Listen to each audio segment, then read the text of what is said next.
नमस्कार दोस्तों, स्वागत है आप सभी का हमारे YouTube चैनल एस क्लासेज पर। तो हम जो पढ़ रहे थे वो था चैप्टर नंबर 4। दो तरह वाले रैखिक समीकरण के बारे में हमने पढ़ाई कर ली थी। उसका बेसिक कंसेप्ट भी हमने जान लिया था। हम सॉल्व कर रहे थे एक्सरसाइज 4.1। तो 4.1 के ग्राफिक मेथड से मैंने एक क्वेश्चन सॉल्व करवा दिया था। अब हम नेक्स्ट क्वेश्चन की तरफ चलते हैं कि ग्राफिक मेथड से वो प्रश्नों को किस तरीके से सोल्व किया जाता है। तो यदि आपने अभी तक चैनल को सब्सक्राइब नहीं किया है तो प्लीज सब्सक्राइब कर दीजिए। वीडियो यदि आपको अच्छा लगे तो प्लीज वीडियो को लाइक कीजिए और कमेंट बॉक्स में कमेंट करके जरूर बताइए। तो आइए स्टार्ट करते हैं आज का लेक्चर।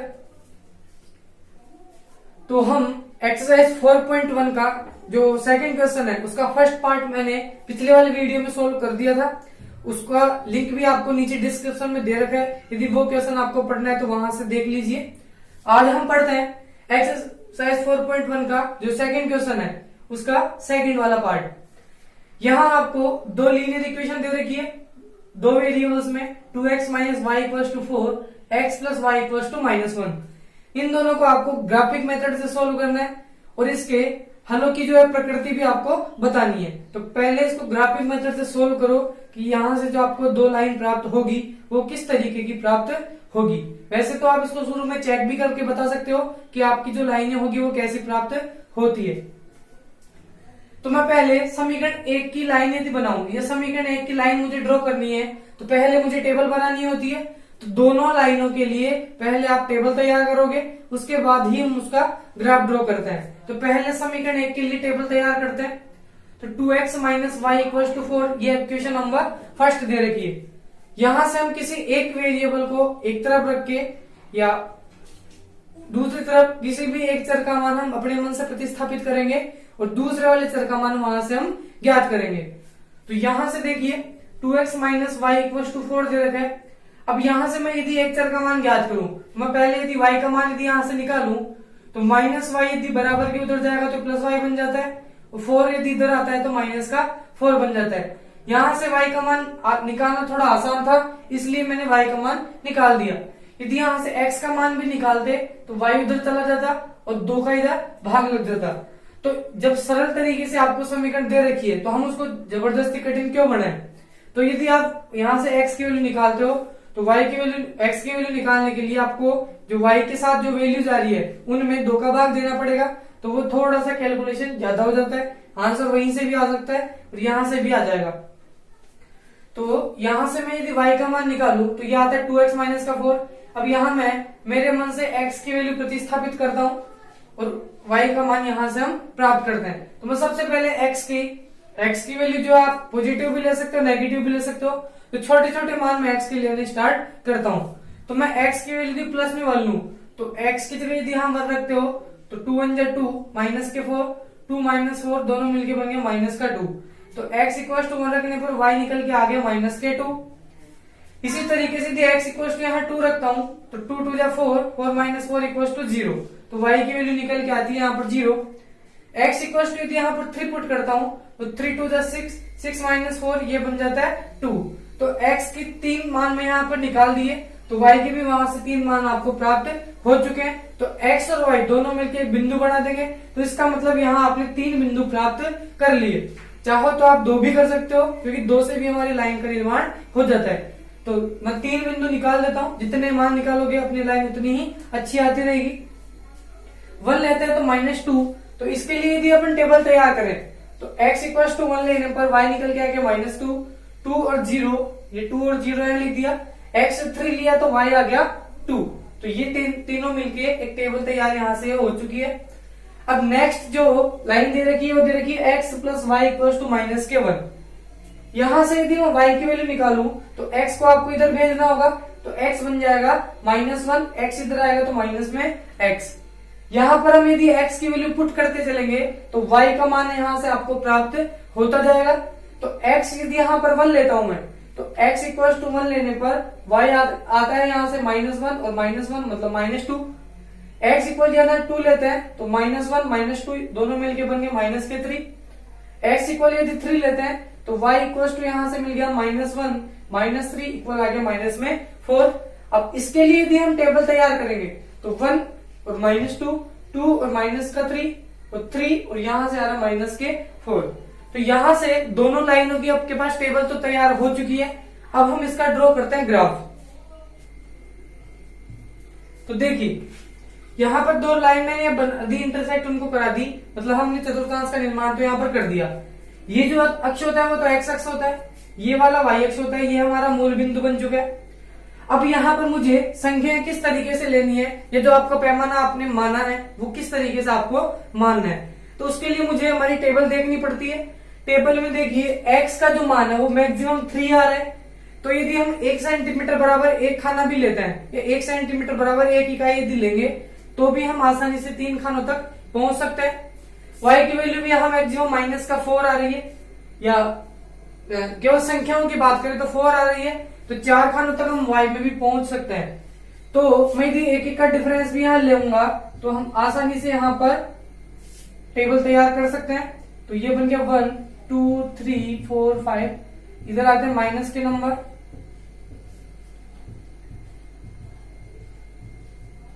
देखिए अब मुझे सबसे पहले मुझे लिखना होता है स्केल, तो मैं इधर इसका स्केल लिख देता हूं।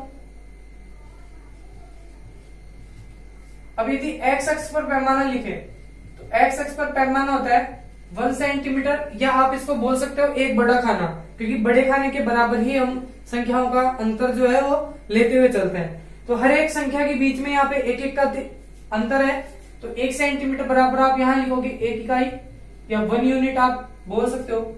इसी तरीके से y अक्ष पर भी हमने वही डिफरेंस लिया था जो x अक्ष पर लिया है। यहां से यदि 1 सेंटीमीटर की बात करें या एक बड़े खाने की बात करें तो y अक्ष पर भी 1 इकाई के ही बराबर है। तो यह आपका पैमाना यहाँ आपने लिख दिया। पैमाना लिखने के बाद हमारे को अब ड्रॉ करनी है लाइन।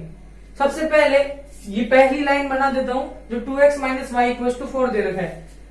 तो देखो x जब आपके पास 1 था तो y की वैल्यू आ रही थी -2। तो चलना हमारे को हमेशा मिड पॉइंट 0 से है, ओरिजिन पॉइंट से। यहां से यदि मैं x की तरफ 1 चलता हूं तो मैं यहां तक पहुंच पाऊंगा, और y की तरफ आपको चलना -2। तो यहीं से यदि y की तरफ चलेंगे तो यहां तक आते -1, यहां आते -2। तो आपके पास जो पॉइंट आएगा ये उसका नाम हो जाएगा 1, -2।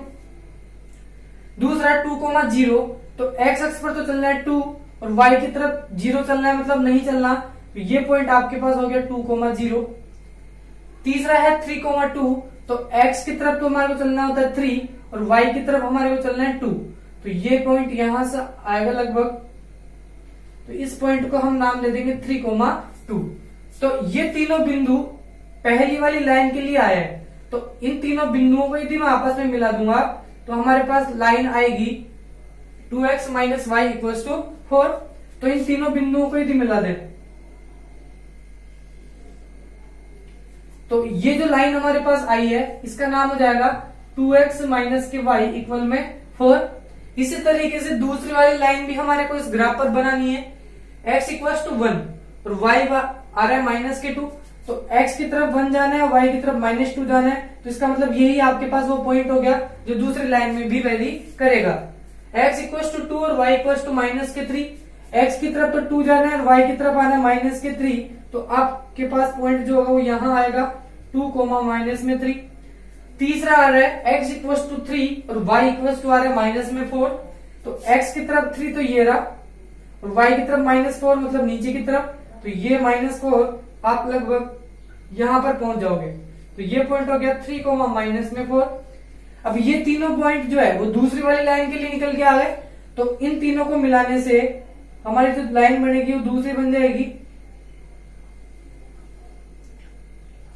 तो इस लाइन का जो नाम है वो हमारे पास है x + y = -1। ये दोनों लाइन आपके पास यहाँ ड्रॉ हो चुकी है। यहां से एक चीज और समझ में आ रही है कि ये जो दोनों लाइन है वो किसी बिंदु पर एक दूसरे को प्रतिच्छेद कर रही है। वो बिंदु है हमारे 1, -2। इन बिंदुओं को आप चाहो तो कुछ नाम दे दो। इसका नाम A, ये B हो गया, ये C, ये D, और इस बिंदु को नाम दे दो आप E।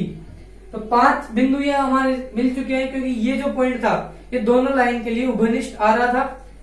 तो जो हमारे पास कॉमन पॉइंट दोनों के लिए आता है, ये जो प्रतिच्छेदी बिंदु आता है वो एक ऐसा बिंदु होता है जो दोनों लाइनों को सेटिस्फाई करता है। तो इस दोनों समीकरणों का जो हल होगा वो केवल इस पर्टिकुलर बिंदु पर होगा। तो यहां से समझ में आ रहा है कि दो प्रतिच्छेदी लाइनें दी है तो हमारे जो हल का प्रकार होता है वो अद्वितीय होता है। तो यहां से हमारा जो हल प्राप्त होगा वो अद्वितीय हल होगा, क्योंकि दोनों लाइनें एक दूसरे को प्रतिच्छेद कर रही है। और अद्वितीय हल जो होगा वो अद्वितीय हल तो मतलब एक यूनिक सॉल्यूशन, मतलब उसके जैसा और कोई दुनिया में नहीं हो, तो अद्वितीय हम उसी को कहते हैं। तो x इक्वल टू यहां से आपके पास सॉल्यूशन निकल के आ गया 1 और y का जो मान आएगा वो आएगा -2। तो यही एक ऐसा बिंदु था जो दोनों समीकरणों को संतुष्ट करता है। तो ये x इक्वल टू 1 यदि आप पुट करते हो और y -2 करते हो तो -1 यहां से आता है। इसमें यदि पुट करते हो x इक्वल टू 1 और y इक्वल टू -2 तो यहां से आपको मिलता है 4।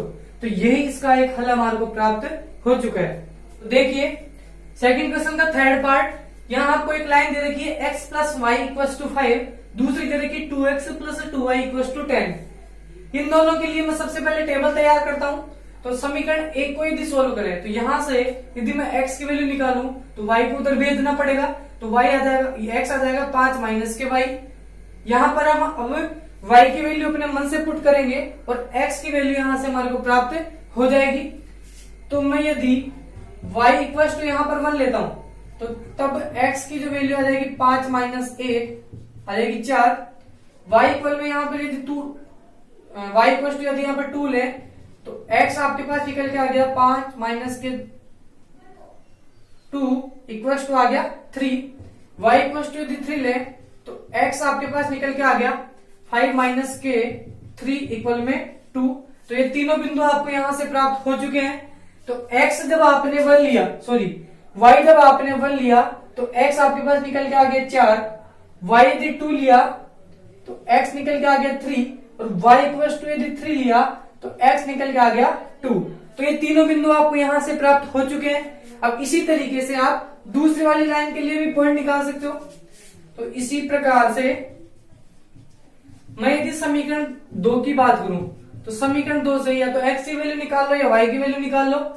तो यहां से यदि मैं y की वैल्यू निकालूं तो 2y तो एक तरफ रहेगा, ये 2x जो है उधर चला जाएगा तो ये बन गया 10 माइनस के 2x।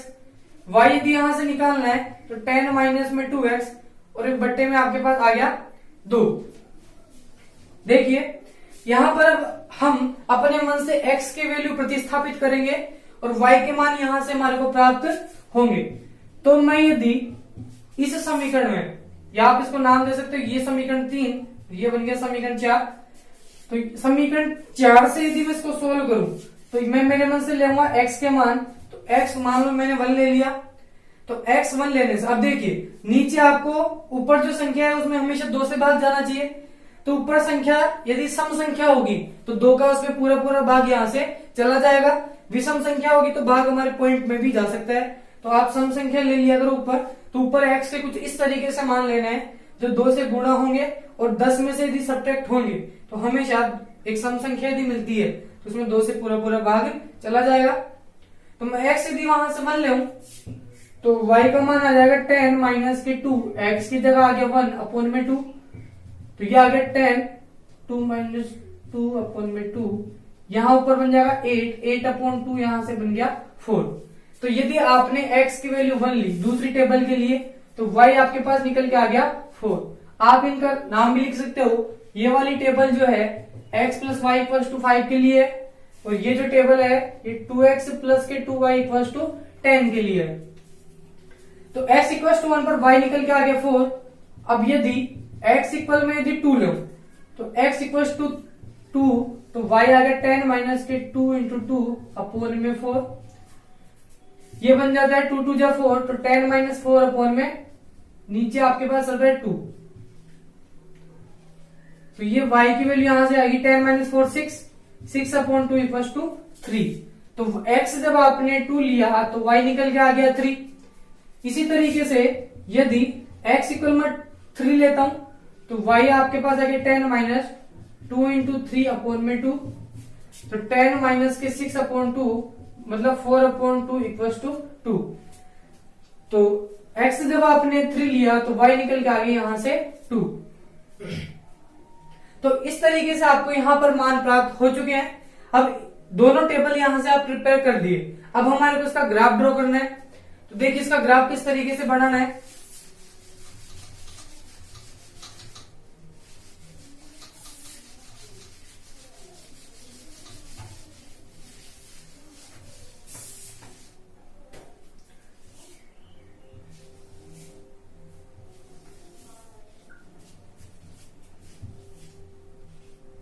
ये तो ओरिजिन पॉइंट हो गया 0,0, या फर्स्ट सेकंड थर्ड फोर्थ 5। ये एक्स एक्सिस हो जाता है, इसको हम वाई एक्सिस कहते हैं। ये है एक्स की negative side X dash, Y का नेगेटिव वाई डैश। अब इधर आपको नंबर इस तरीके से लेने हैं कि हमारी जो टेबल के जो पॉइंट्स है वो यहां पर आसानी से ड्रॉ हो सके। तो मैं यदि यहां पर एक एक का डिफरेंस लेता हूं तो हमारे पॉइंट आसानी से बन जाएंगे, क्योंकि मैक्सिमम वैल्यू हमारे पास केवल 4 मिल रही है। तो 1 2 3 4, ये 1 2 3 4 5, -1 -2 -4 -5 -1 -2 -3 -4 -5। तो ये सब आपने अभी तक चतुर्थांश यहां पर बना दिया है। अब हमारे को इसके बनाना है लाइन। तो 4,1, तो इससे पहले मैं इसका स्केल लिख देता हूं। तो यहां इसका पैमाना आप लिखोगे एक्स अक्ष पर। तो एक्स अक्ष पर आ गया 1 सेंटीमीटर बराबर 1 यूनिट। वाई पर हमारे पास आ गया 1 सेंटीमीटर बराबर 1 यूनिट, क्योंकि एक खाने के बराबर आपने एक एक नंबर का ही डिफरेंस लिया है, तो वो 1 यूनिट के बराबर हो जाएगा। अब हमारे को मुझे x plus Y equals to 5 वाली लाइन बनानी है। तो पहले उसको ड्रॉ करते हैं। तो यहां से यदि चलूं तो x की तरफ जाने, पहला पॉइंट हो गया 4 1, दूसरा हो गया 3 2 और तीसरा हो गया 2 3। तो पहले 4 और 1 वाला पॉइंट ड्रॉ करते हैं। x की तरफ जाना है 4, ये रहा 4, और y की तरफ जाना है 1। तो हम केवल यहीं तक जाएंगे। ये पॉइंट हो गया 4,1। दूसरा x इक्वल में 3, y इक्वल्स टू 2। तो ये पॉइंट हो गया x इक्वल्स टू 3 और y इक्वल में 2। तीसरा x इक्वल्स टू 2 और y इक्वल्स टू 3। तो ये पॉइंट आपको यहां से प्राप्त होगा 2,3। इन तीनों को यदि आप मिला देते हो तो आपके पास लाइन का निर्माण हो जाएगा। आप यदि इसको स्केल से एग्जैक्ट मिलाना डायरेक्ट सीधी, तो ये अच्छे से यहां पर मिल जाएगी। तो इस लाइन का जो नाम होगा वो हमारे पास आ जाएगा x plus Y equals to 5। इसी तरीके से दूसरी वाली लाइन भी ड्रॉ करनी है। यहां पे x इक्वल्स टू 1 था तो y निकल के आया था 4। तो x इक्वल यदि 1 है तो y आपके पास निकल के आ गया 4। तो ये पॉइंट लगभग कोई इसी पॉइंट पे होगा।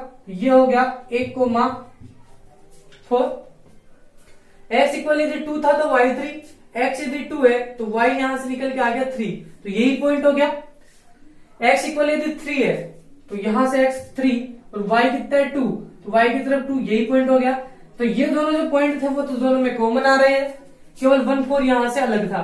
तो यहां से देखिए यदि आपने जो दूसरी लाइन भी ड्रॉ की है तो उसके बिंदु भी इसी लाइन पर एडजस्ट हो रहे हैं। तो इसका मतलब क्या है कि दोनों लाइन एक दूसरे पे कोइंसाइड कर दी, या संपाती दोनों एक दूसरे के हो चुकी है। तो दो लाइन सब संपाती होती है तो उनके अनंत हल यहां से निकलते हैं। तो इन दोनों से यदि मैं हल की प्रकार बताऊं तो हलों के जो प्रकार यहां से प्राप्त होंगे वो होंगे अनंत हल। अभी क्यों होंगे देखिए। अब दूसरी जो लाइन है 2x प्लस में 2y इक्वल में 10, उसका भी यही समीकरण है। यहां से दिख भी रहा होगा। यदि इस इक्वेशन से मैं यदि 2 कॉमन लेता हूं तो यहां से x बचता है, यहां से y बचता है, और 2 कॉमन है तो भाग में जाएगा तो यहां से 5 ही देगा। तो इसका मतलब दोनों लाइन वैसे की वैसी है, या ये इसकी डबल आ रही है केवल। तो मैंने बताया था समीकरण के दुगने से या 1/3 से 1/4 से या उसमें से कुछ सब्ट्रैक्ट करने से या ऐड करने से कोई इफेक्ट नहीं पड़ता है। वैल्यूज वही आने वाली है जो पहले आनी चाहिए थी।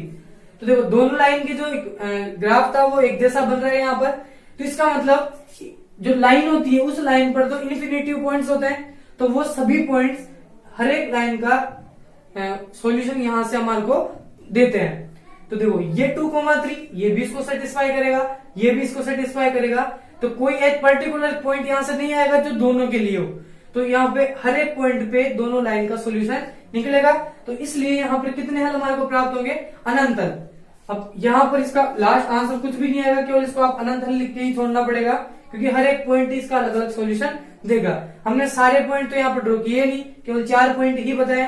जबकि एक लाइन पर दो इन्फिनिटी पॉइंट होते हैं। सेकंड क्वेश्चन का फोर्थ वाला पार्ट, यहाँ आपको एक लाइन दे रखी है 3x plus Y equal to 2, दूसरी दे रखी है 2x माइनस 3y इक्वल में 5। तो देखिए सबसे पहले समीकरण 1 से मैं इसकी टेबल तैयार करता हूं। समीकरण 1 को यदि आप सोल्व करें तो मैं यहां से यदि y की वैल्यू निकालू तो y आपके पास आ गया 2 माइनस में 3x, तो 3x यदि उधर जाएगा तो माइनस का बन जाएगा और इधर 2 पहले से ही चल रहा था, तो y की वैल्यू यहां से हमारे को प्राप्त होगी। कब होगी? जब हम x की वैल्यू अपने मन से प्रतिस्थापित करेंगे। तो मैं x के मान यहां पर पुट करता हूं और y की वैल्यू यहां से निकालता हूं। इससे पहले इसकी टेबल यहां पर ड्रॉ कर देते हैं। ये x हो जाएगा और दूसरा वाला जो कॉलम है वो y हो जाएगा। दूसरे वाली लाइन के लिए भी मैं टेबल बना देता हूं, फिर जो भी वैल्यूज आएगी उनको यहां पर हम रख देंगे। ये टेबल बना रहे हैं 3x plus Y equal to 2 के लिए, और ये जो टेबल बनाएंगे हम 2x माइनस के 3y इक्वल में 5 के लिए। तो देखो यदि यहां पर x की वैल्यू में यदि 1 लेता हूं तो y यहां से निकल के आएगा 2 माइनस के 3 इंटू 1, तो ये बन जाता है y इक्वल में 2 माइनस 3 बन जाता 3, तो y की वैल्यू निकल के आती है माइनस के 1 जब हमने x इक्वल टू 1 लिया। तो x के 1 लेने पर y निकल के आ गया माइनस के 1, तो पॉइंट बन गया 1 माइनस 1। अब यदि x इक्वल में मैं यदि 2 लेता हूं तो y आता है 2 माइनस के 3 ब्रैकेट 2, तो 2 माइनस के 6 इक्वल में आता है माइनस के 4। तो x इक्वल टू जब 2 लिया तो y निकल के आ गया माइनस में 4। तीसरा पॉइंट यदि और निकालें तो यदि x इक्वल में और यदि 3 लेता हूं 3 3 9 माइनस 7 पॉइंट बन जाएगा, तो बड़ा मान आ रहा है। तो आप एक बार माइनस की वैल्यू लेके देख लो। तो मैं यदि माइनस के 1 लेता हूं तो 3 और 2 5 मिल रहा है। अब आप 0 भी तो ले सकते हो, तो मैं x की वैल्यू यदि 0 ले, x इक्वल टू हमारे पास आ रहा है 0, तब y की वैल्यू हमारे पास यहां निकल के आएगी 2, क्योंकि ये तो पद बन जाएगा 0, तो y केवल 2 आता है। तो x इक्वल टू यदि आपने 0 लिया तो y यहां से निकल के आ गया 2। तो समीकरण 1 के लिए जो टेबल है वो हम तैयार कर चुके हैं। अब बात करते हैं समीकरण नंबर 2 की, या दूसरी वाली लाइन के लिए हम टेबल बनाते हैं। यहां दे रखा है 2x माइनस के 3y इक्वल में 5, या यहां से अभी x की वैल्यू भी आप निकाल सकते हो, y की वैल्यू भी निकाल सकते हो। तो मैं यहां से x की वैल्यू निकाल रहा हूं क्योंकि x के गुणांक यहां पर दे रखा है 2, तो ऊपर यदि सम संख्या बन जाएगी तो हम 2 से आसानी से भाग दे सकते हैं। और यदि हम 3 यहां पर लेते y की वैल्यू यहां से निकालू तो बट्टे में आपके पास आता है 3, तो 3 का भाग देने से थोड़ी बहुत प्रॉब्लम आपको आ सकती है, क्योंकि ऊपर ऐसा नंबर आपको बनाना होगा जो 3 का गुणज हो।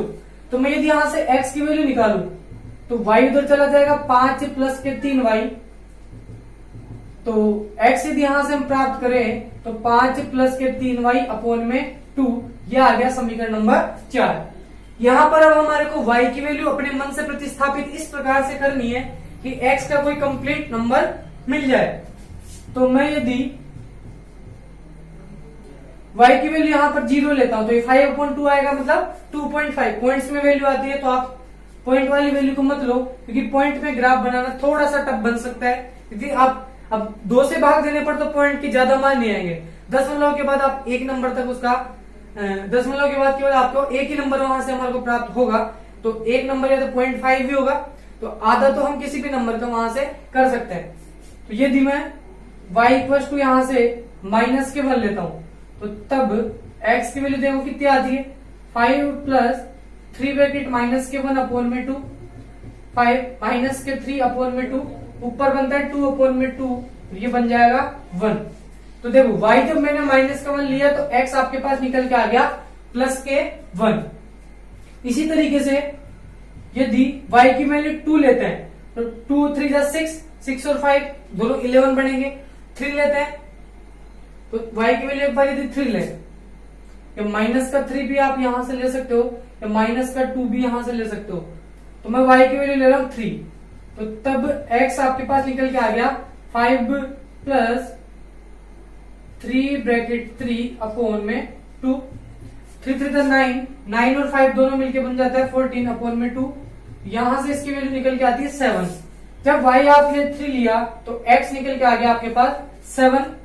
और बड़े मान यदि यहां से लें तो देखो यदि मैं यदि y की वैल्यू यहाँ पर माइनस के 3 लेता हूँ या -2 यदि यहां से लेते हैं तो -1/2 पॉइंट में आ रहा है, छोड़ो।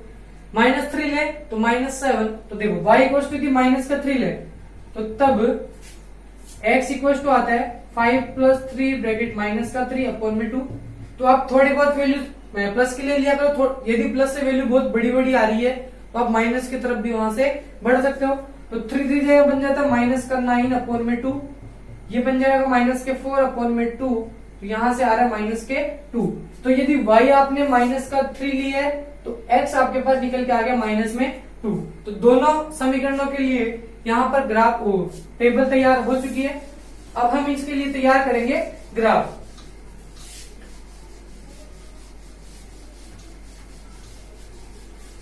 तो देखिए, ग्राफ बनाने के लिए पहले चतुर्थांश बनाना पड़ता है। तो मैं यदि चतुर्थांश बनाऊं तो चतुर्थांश आपको इस तरीके से बनाना है। देखिए, x की जो मैक्सिमम वैल्यू आपको कम से कम 7 चाहिए और y की वैल्यू चाहिए लगभग 4 के आसपास। तो x के मान आपको बड़े लेने हैं। तो मैं चतुर्थांश यहां पर यदि ड्रॉ करूं, ये आपको हो गया ओरिजिन पॉइंट 0,0। इसको आप थोड़ा छोटा बना दिया करो, O 0,0। ये O पॉइंट हो गया, ये x एक्सिस हो गया, ये हो गया y एक्सिस। एरो यहां जरूर बढ़ा देना क्योंकि ये लाइन और भी कितनी भी लंबी यहां से जा सकती है। ये हो गया y डैश। यहां पर यदि पॉइंट ले तो हमारे को x की तरफ तो बढ़ना है लगभग 7 तक। तो मैं यदि यहाँ पर 1 का डिफरेंस लूं तो 7 खानों तक आसानी से पहुंच जाएंगे। तो 1 2 3 4 5 6 और 7। दूसरा, इधर भी यदि एक का डिफरेंस ले तो 1 2 3 4 5 और 6। ये -1 -2 -3 -4 -5 -1 -2 -3 -4। इस तरीके से आपको नंबर लेने हैं। तो यहां पर यदि मैं पैमाना लिखूं तो पैमाना होता है 1 सेंटीमीटर बराबर 1 यूनिट। हर एक क्वेश्चन में कुछ इसी तरीके का आ रहा है तो आप इसको लिख लेना, इसका पैमाना। पैमाना लिखना बिल्कुल भी किसी क्वेश्चन में नहीं भूलना। यदि आप पैमाना नहीं लिखते हो तो इसका मतलब आपने जो ग्राफ में संख्याएं मानी है आपने वही नहीं लिखी, तो आपका ग्राफ पूरा गलत हो जाएगा। तो पहला काम पैमाना जरूर लिख के आना है। अब देखो, मैं इसका पॉइंट यहां पर ड्रॉ करता हूं। तो x की वैल्यू यदि 1 लेता हूं तो y निकल के आ रहा है -1। तो x की तरफ यदि 1 चला तो y की तरफ चलना पड़ रहा है -1। तो मतलब ये वाला पॉइंट यहां से मिल रहा है। तो ये पॉइंट हो गया -1। दूसरा, x इक्वल टू यदि 2 है तो ये आ गया x इक्वल टू 2। तो y निकल के आ रहा है -4। तो y -4 आता है यहां पर। तो ये एक ऐसा पॉइंट हो गया 2, -4। तीसरा, x की तरफ तो बढ़ना है 0, मतलब नहीं बढ़ना, और y की तरफ जाना है आपको 2। तो वो पॉइंट ये हो गया, इसका नाम हो गया 0,2। वैसे x की वैल्यू 0 y एक्स पर ही होती है, तो y का जो मान होगा वही उसका पॉइंट हो जाएगा। तो हम यदि इन तीनों पॉइंट्स को आपस में क्या कर दें, मिला दें, तो यहां से आपको एक लाइन प्राप्त होती है और इस लाइन का जो नाम है वो है 3x + ky = 2। इसको आप तिरछा भी यहां से लिख सकते हो। इस पॉइंट को मैं नाम दे दिया A, इसको नाम दे दिया B और इसको नाम दे दिया C। ये हो गया B 1, -k1। इसी तरीके से अब दूसरी वाली जो लाइन है 2x - 3y = 5, इसकी टेबल को देखते हुए इसके लिए एक लाइन बनानी है। तो यहाँ x = 1 और y = -k1 आ रहा है। तो x = 1 ये रहा, y = -1 ये रहा। तो यही एक ऐसा पॉइंट हो जाएगा जो दूसरी वाली लाइन में भी आ रहा है। दूसरा, x = 7 लेना है और y = 3 लेना है। तो x की वैल्यू तो आ रही है 7 और y की वैल्यू आ रही है 3। तो ये पॉइंट लगभग यही हो जाएगा। तो मैं इस टेबल को यहां की बजाय इधर ड्रॉ कर देता हूं। यदि मैं x की वैल्यू यहां पर लिखूं तो ये टेबल में यहां लिख देता हूं क्योंकि यहां हमारे पॉइंट वेरी कर रहे हैं। तो ये आ गया x y 1 - k1 7 और 3, ये आ गया -k2 और -3। ये जो लाइन थी ये थी 2x - k3y = 5। अब x = 1, -1 मैंने ड्रॉ कर दिया, x = 7 और y = 3। तो x की तरफ 7 ये रहा और y की तरफ 3 जाना है, तो मतलब यहाँ के लगभग हमारा पॉइंट मिल जाएगा। ये पॉइंट हो गया 7,3। तीसरा पॉइंट है -2, -3। तो x की तरफ तो जाना -2, तो मतलब इधर जाना है, और y की तरफ जाना -3, मतलब यहां पर आना है। तो ये पॉइंट हो गया -2, -3। इसको आप नाम दे सकते हो ए बी सी। ये पॉइंट हो गया हमारे पास डी, और ये पॉइंट हो गया ई। अब ये दूसरा पॉइंट ये और तीसरा वाला पॉइंट ये तीनों पॉइंट यदि आपस में मिल जाते हैं तो दूसरी वाली लाइन का निर्माण कर देंगे। तो ये पॉइंट यहां से यदि मिलाऊंगा इनको, लाइन दूसरी बन गई हमारे पास। इस लाइन का नाम हो जाएगा 2x - 3y = 5। दोनों लाइन इस बिंदु पर यहां पर प्रतिच्छेद कर रही है, तो इसका मतलब ये इनका प्रतिच्छेदी बिंदु है। तो ये इंटरसेक्ट यदि इस पॉइंट पे कर गई तो इसका मतलब इनका एक यूनिक सॉल्यूशन हमारे को प्राप्त होने वाला है। तो इनके हल की प्रकार यदि बताएं तो यहां से भी हमारे को एक अद्वितीय हल प्राप्त हो रहा है, और जो अद्वितीय हल है वो एक पर्टिकुलर एक पॉइंट पे ही प्राप्त होगा, और वो पॉइंट हमारे पास आ रहा है 1, -1। तो इसका मतलब पहली जो 1 वैल्यू वो तो x कोऑर्डिनेट की है, दूसरा जो है y कोऑर्डिनेट मतलब -1। तो ये इसका सॉल्यूशन निकल के आएगा x = 1 और y = -1 पर। तो ये इनका अद्वितीय हल यहाँ से प्राप्त हो चुका है। तो इस तरीके से आपको ग्राफिक मेथड से अपने प्रश्नों को सोल्व करना है। तो ये यदि आप क्वेश्चन में ग्राफ ड्रॉ करते हो और आपकी लाइन यदि गलत आ रही है तो इसका आप शुरू में भी चेक कर सकते हो, क्वेश्चन जो आपको दिया हुआ रहता है। तो इनका यदि हम रेशो निकालेंगे, गुणांकों की यदि तुलना करेंगे, तो वहां से भी हमारे को प्रतिच्छेदी लाइन ही प्राप्त होती है। तो वहां से आपको समझ में आ जाना चाहिए कि जो हमारा ग्राफ बनेगा वो इंटरसेक्ट एक दूसरे को करेगा। इंटरसेक्ट करेगा इसका मतलब कोई न कोई उसका सॉल्यूशन तो जरूर आने वाला है। तो आप अपने क्वेश्चन का पता इस तरीके से भी कर सकते हो। तो गाइस, यदि आपको हमारा वीडियो अच्छा लग रहा है तो प्लीज वीडियो को लाइक कीजिए, और यदि आप क्लास 10 की टोटल मैथ पढ़ना चाहते हो तो चैनल को जरूर सब्सक्राइब कीजिए और अपनी प्रिपरेशन जल्दी से जल्दी स्टार्ट कर दो। यहाँ पर आप क्लास 10 की टोटल मैथ पढ़ सकते हो। Thank you for watching my video.